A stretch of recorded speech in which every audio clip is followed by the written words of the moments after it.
The 5 worst periods to be alive in history. There have been moments in Earth's history where being alive was almost impossible. Periods where the planet turned against everything on it and survival became the most important part. These are the 5 worst times to have been. But we're not talking 5 worst periods to be alive as a human. We're saying the 5 worst periods to be alive at all, right? Surely on that list has to be the giant bug period, okay? I don't know if y'all be reading up about, you know, periods in ancient history, but the fucking time where Earth had, like, I don't know, 4 times as much oxygen as it did, and there were, like, 15-foot centipedes and bugs that were, like, the size of humans, yeah, pass. What was that period called? What was the period where with giant bugs? Why does that show up? Oh my god, why is that the first fucking thing? The Carboniferous period. 359 million years ago. Oxygen levels were at 35% compared to today where they were 21%. Arthropods grew to massive sizes. Giant millipedes grew up to 8 feet long. Imagine this. Imagine walking. I mean, humans weren't alive, but imagine seeing that shit. Oh, fuck no. I'd still rather deal with that than dinosaurs. If we're talking worst periods to be alive as a human, dinosaurs is worse. I think worst periods alive just means, like, the struggle to survive. Probably like a blackout period. At number 5, the Ice Age, 20,000 years ago. If you were a human... Yeah, humans were alive then. They used to build, like, Neanderthal... I don't know if Neanderthals were alive 20,000 years ago. It was, that period of the Ice Age, though, humans used to take, like, mammoth tusks and bones and build shelters out of them because it was so cold that they'd freeze to death if they didn't. Imagine it just being pitch black all the time, so fucking brick-ass cold that if you walk outside and you don't have, like, clothes on, you'll freeze to death in minutes. And that's your entire life, start to finish. Being during the last glacial maximum, the planet looked nothing like it does today. Ice sheets 2 miles thick covered most of North America and Northern Europe. Global temperatures were about 6 degrees Celsius colder than today, and the sea level was so low that you could walk from Russia to Alaska without getting your feet wet. Most of the planet was either frozen or dry. Isn't that how Native Americans got to the U.S. originally? Was because they crossed when that land bridge existed? Out because the ice locked up so much water that rainfall dropped everywhere. Your daily goal was to survive. You lived in a group of maybe 30 to 50 people, and you wore animal hides stitched together with bone needles, and your home was either... Can I say I would love to experience this for 5 hours?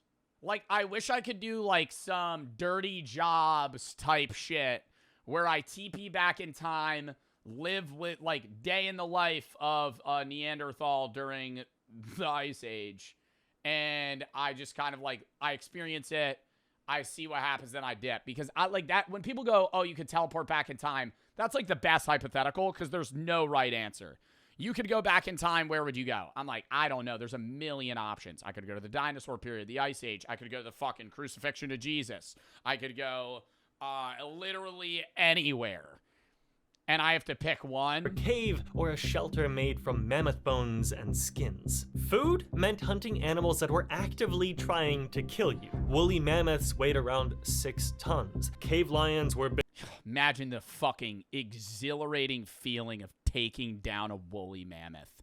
You're starving in the wilderness in the cold with your little pack, and you have these little fucking spears. You take down a fucking 5,000-pound animal. Oh, you're going, I mean, literally just screaming to the fucking rooftops. I'd be so happy. Like, they probably celebrated for days because you're just chilling now. You have so much time on your hands because you're just good on food. Bigger than any lion today. Short-faced bears. And it won't even go bad because everything freezes. People are spending more money day to day than they ever have. Gas is more expensive. Groceries cost more. Travel costs more. Everything costs more. And it sucks to have to spend money on things and not get anything in return. And that is where the sponsor of today's video, Chime, steps in to get you 5% back on the categories that actually fit your life, as well as help you grow your savings at 3.75% APY with no overdraft or monthly fees. When you get a Chime card, you get 5% cash back on a category of your choosing that you're able to change every month. As you could see, you could do it for monthly bills like utilities, you could do it for groceries, travel, rideshare,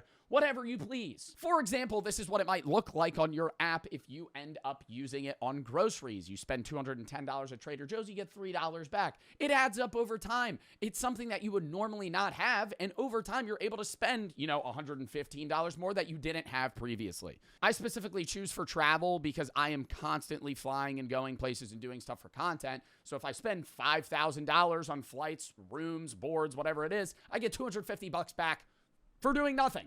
And if you're somebody that travels a lot, you get a lot of travel perks with the card as well, like Priority Pass and a 24/7 Visa Signature Concierge. Going back to savings, the average savings account is 0.39% APY. Chime's is 3.75%, which might not seem like a lot, but if you actually do the math, it works out to be this. Regular savings account, 0.39%. With $6,000 in the account, you get $23 per year versus Chime's at 3.75%, you get $225. Make the switch to Chime and go to chime.com/Bartolozzi to sign up. It only takes a few minutes. You could also scan the QR code on screen or the link in the description box. Start prioritizing your savings and obviously getting cash back on your spending. Thank you to Chime for sponsoring this video, and let's get back into it. Cave hyenas hunted in packs, and you were going after these things with sharpened sticks and rocks because, unfortunately, that's all you had. But the winter was the real killer. In Northern Europe and Asia, temperatures regularly dropped below minus 30 degrees Celsius. The sun was up for maybe 6 hours a day if you were lucky. Finding enough calories to keep your body warm meant eating. How do you kill a mammoth?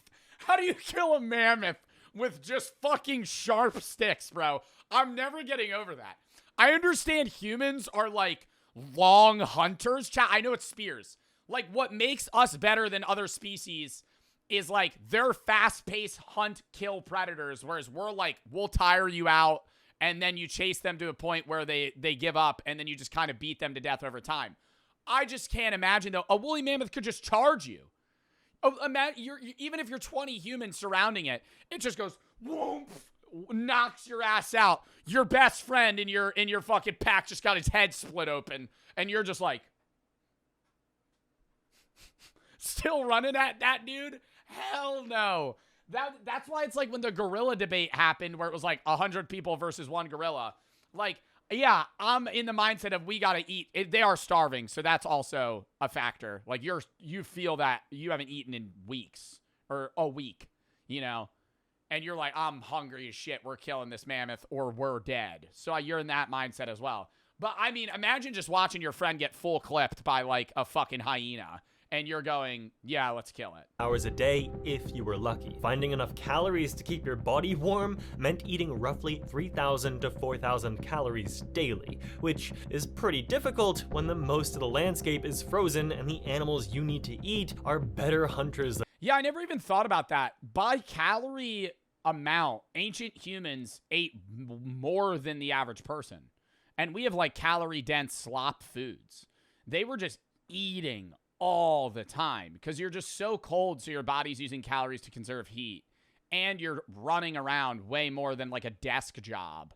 Than you are. If the predators didn't get you, infection probably would. A cut from a flint tool, a broken bone from a fall, a bite from something you were trying to eat, any of these could kill you because antibiotics wouldn't exist for another 19,900 years. So your life expectancy was somewhere around 30 to 35 years, and most people weren't that lucky. But at least humans survived this. They adapted, invented better tools. I gotta say as well, whenever I think of ancient humans, the life expectancy is also really low because of infant mortality. But imagine being an ancient human having to deliver a baby. Being not historical medical knowledge. There's no written history with you guys. Like, yes, there's word of mouth from like generation to generation, so they know how to deliver children. But like, you're just like a mother and you're like, I kind of know what's about to happen. Like, oh, you don't know what you're in for. You gotta squeeze a baby out of your fucking vagina. It's gonna be sopping wet in the cold, so it might freeze to death. Then you gotta cut the umbilical cord. You're bleeding to death now. Now what are we doing? Like, holy fuck. C-sections? Well, they weren't doing C-sections then. Oh my god, no. Or now they have shit. Now they have stuff at hospitals. They dilate you. So they get I don't even know what medicine it is. They give it to you and it makes it easier to give birth. Imagine giving birth in like a cave and it's 50 degrees. And eventually the ice melted and the world warmed up. The Ice Age was brutal, but it is nothing compared to everything else on this list. And it's worse, dude. When I was in Wyoming, I saw a cow carcass picked clean. And it was because the mom gave birth to the calf at night in the winter. The calf froze to death because she couldn't lick it clean first. And then wolves that night ate it. Number 4, the late Jurassic, 150 million years ago. Forget about being human for this one because we didn't exist yet. You're a small mammal. Maybe this... Our ancestor, by the way. You are a direct descendant of something that looked like that. What the fuck? That's Gramps. That's Unk right there. Small mammal, maybe the size of a little shrew, living in a world that was not... Little rat. If those fuckers didn't have sex in a hole 150 million years ago, you wouldn't exist. That makes you dissociate. Shrew, living in a world that was not built for you. The late Jurassic was the golden age of dinosaurs, and everything was massive. The average temperature was around 20 degrees Celsius globally, there was no ice anywhere on the planet, and the continents were arranged in ways that would make a modern map completely useless. North America alone had over 40 known dinosaur species. Favorite dinosaur right now, chat. Ankylosaurus. Ankylosaurus is the coolest dinosaur, and this is why. Also, fun fact, I heard this, and I said that's so true. If you ask somebody, what's your favorite dinosaur, and they can't tell you, they're boring. They suck as a person. They don't need to know the name, okay? You don't need to know the name. They have to be able to describe it. If they can't describe their favorite dinosaur, they don't need to know the name. They can't go, oh, the one with the little fucking spikes on the back. If they can't say that, they're lame. This is my favorite dinosaur. He is a tank. He is a wrecking ball tail and full armor. That is badass. He's not even, like, killing people. This is just for protection. Oh, and look at his skull. Literally just pure meathead. What are some other notable pecs on this list? I think if you go Bariosaur, you also will learn a lot about somebody's favorite dinosaur. I think you could learn a lot about somebody based off their favorite dinosaur. If they like the big ones with the long necks, the Barosaurus, where they, like, pick leaves, that's pretty chill, versus somebody that's like, I like pterodactyls, or like, more like predatory animals. Living at the same time. Allosaurus, the dominant predator, weighed around 1.7 tons and accounted for 75% of all carnivore fossils found in the Morrison Formation. But Allosaurus wasn't even the biggest predator around. Saurophagonax One of the coolest things that I heard that I'm unsure if is fully true is that, like, T-Rexes, instead of, like, in the Jurassic Park movies, which are so ass, where they go and they make a noise, they'd actually make, like, a lower hum that you're, like, if you were a human at the time, you wouldn't really be able to register because it's lower than the tone that you're able to hear.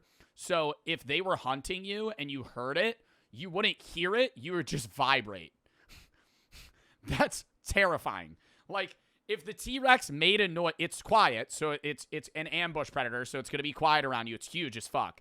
And then all your whole body would shake. And you wouldn't hear it, though. You would just be like, and you would turn around, then it would eat you. The dominant predator weighed around 1.7 tons and accounted for 75% of all carnivore fossils. Their footsteps don't really shake their entire surroundings. Yeah, it's a lot. But dude, Jurassic Park, every scene, there's a line of trees, and they're standing there. Oh, where'd the T-Rex go? Oh. Spit falls on their head every time. You're telling me you can't hear that fucker? How quiet could he be? He weighs 10,000 pounds, and he's staring right behind you. Come on. Or he breathes on them. And then the glass fogs up. In formation. But Allosaurus wasn't even the biggest predator around. Saurophagonax weighed up to 5 tons. Torvosaurus weighed around 4. And there were at least 10 different species of theropod predators sharing the same ecosystem that could eat you in seconds. And the herbivores were no safer to be around either. Sauropods like Brachiosaurus and Diplodocus. How much were they eating to get that big, though? That's what I can't understand. Like, bro, they're standing over trees. They're eating literally. How are plants growing fast enough to support this? Weighed around 13 to 70 tons and could step on you the way you'd step on an ant. But the droughts made things even worse. The late Jurassic experienced severe dry seasons where water sources shrank and every animal in the ecosystem crowded around whatever was left. Fossil evidence from these drought periods shows extreme levels of cannibalism among theropods, predators attacking other predators, and scavenging on a scale that turned watering holes into killing grounds. Mammals lived in the shadow of animals that could crush them by accident, waiting for a chance that wouldn't come until an asteroid cleared the entire board. At number 3, the End Cretaceous, 66 million years ago.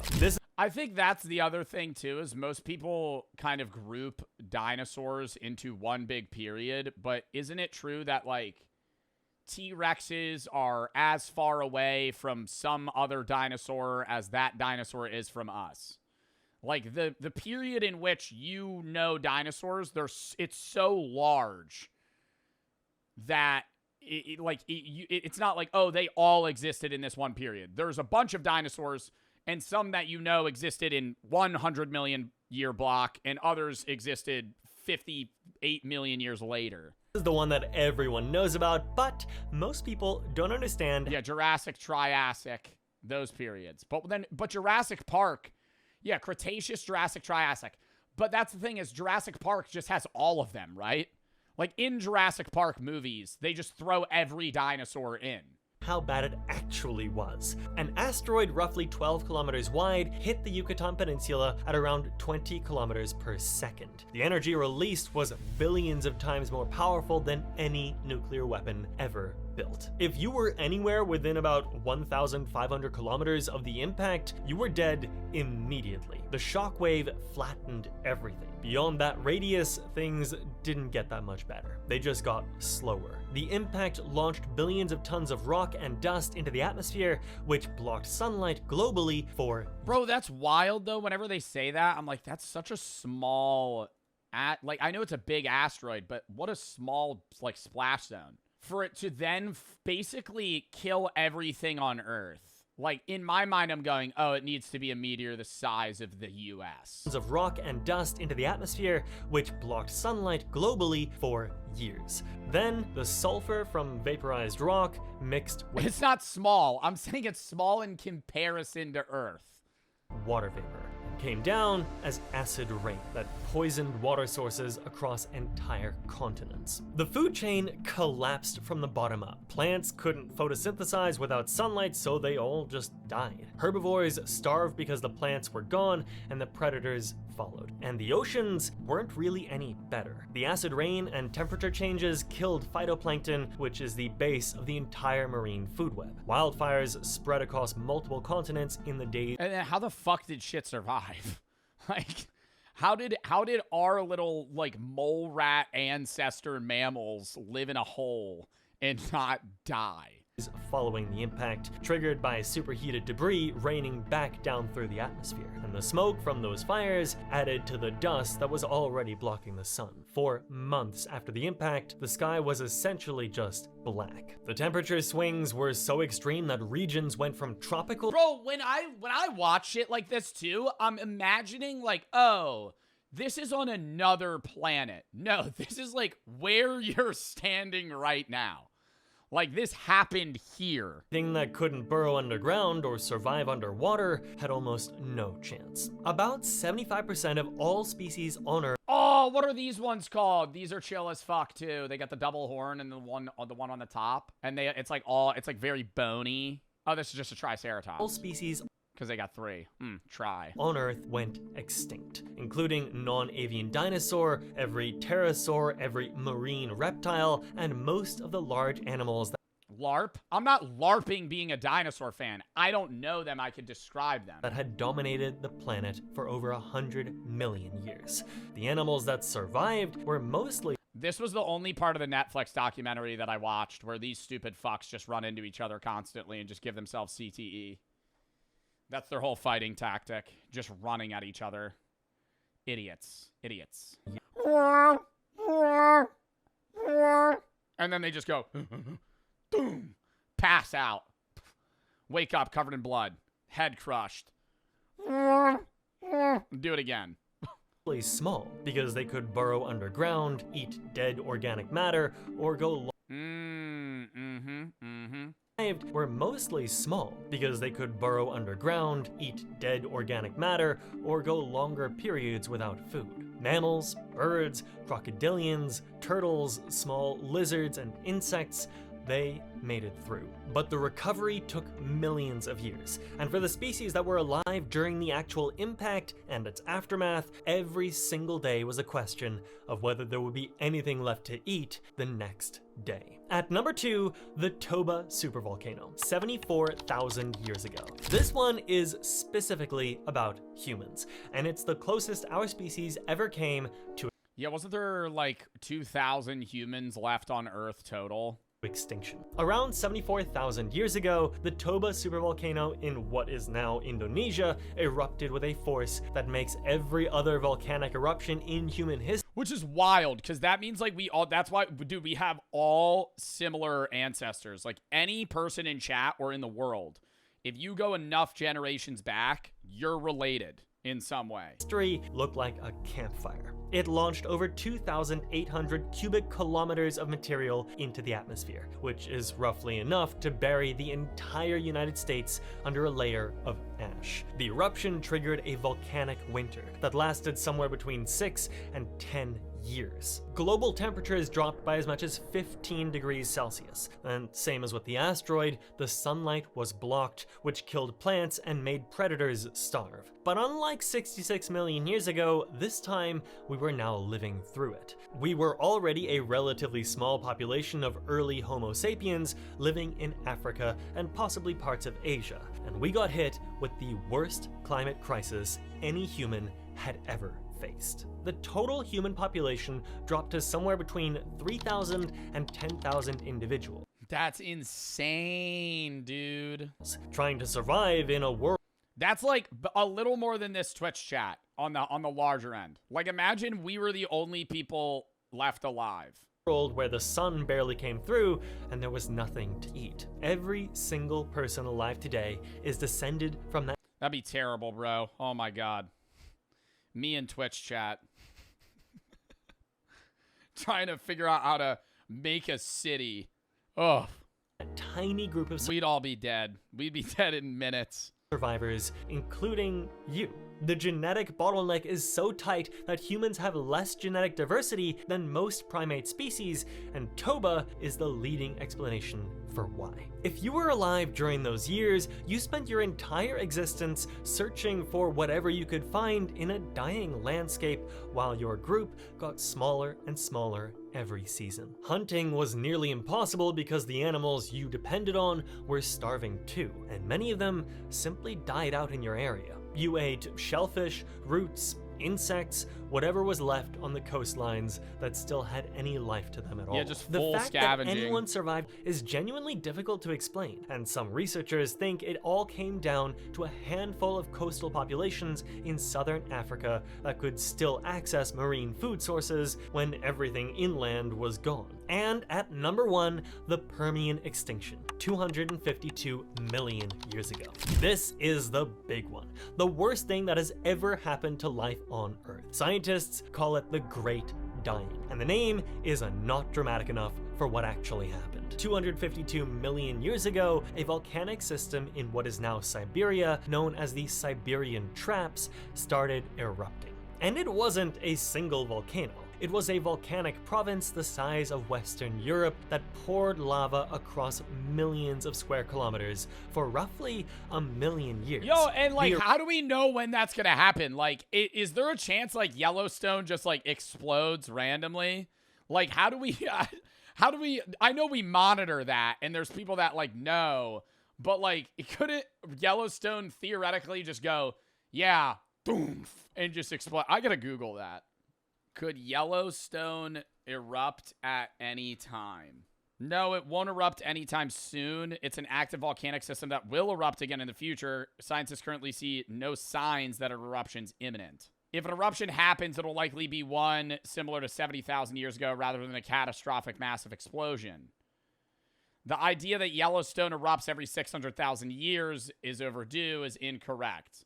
Yeah, because that's like a theory people say where it's like, oh, we're due for an eruption soon. Oh, God. It says, yes, the United States would survive a Yellowstone super eruption.